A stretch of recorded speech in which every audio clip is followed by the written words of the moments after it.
Repair is as old as humanity.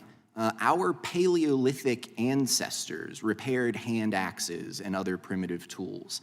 And as our technologies have grown more complex, from the Bronze Age through the Renaissance to the high-tech devices that we all have in our pockets here today, repair has always kept pace.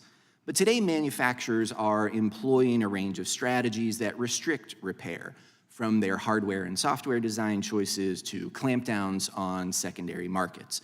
And we also troublingly see attempts to leverage IP rights as tools to restrict repair.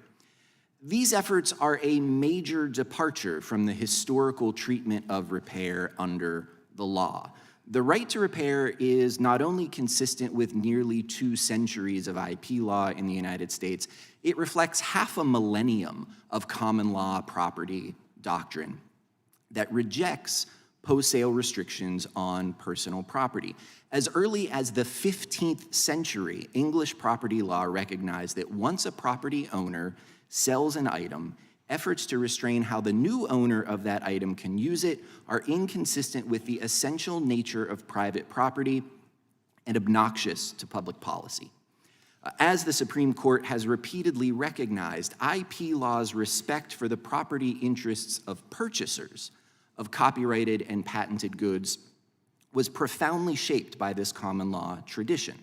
In 1850, the Supreme Court recognized that the repair of a patented machine reflected, quote, no more than the exercise of that right of care which everyone may use to give duration to that which he owns. A century later, the court held that the repair of a convertible car roof was justified as an exercise of, quote, the lawful right of the property owner to repair his property. And just a few years ago, the court reaffirmed the rejection of post-sale restrictions under patent law in Impression Products versus Lexmark, a case about refurbishing printer ink cartridges. Copyright law, not surprisingly, has had fewer occasions to consider repair restrictions, but as early as 1901, the Seventh Circuit recognized, quote, a right of repair or renewal under US copyright law. When a publisher sued to prevent a used book dealer from repairing and replacing damaged components of books, the court said that, quote, the right of ownership in the book carries with it and includes the right to maintain the book as nearly as possible in its original condition. A century after that, Congress itself acknowledged repair as a right that owners enjoy regardless of copyright restrictions when it enacted Section 117C of the Copyright Act. That provision was designed to undo a Ninth Circuit decision that allowed copyright holders to prevent third-party repairs of computers.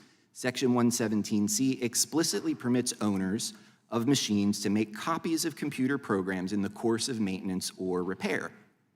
And finally, the US Copyright Office over the last decade has repeatedly concluded that diagnosis, repair, and maintenance activities are non-infringing when it comes to vehicles, consumer devices, and medical equipment. So the right to repair is firmly rooted in basic principles of US IP law.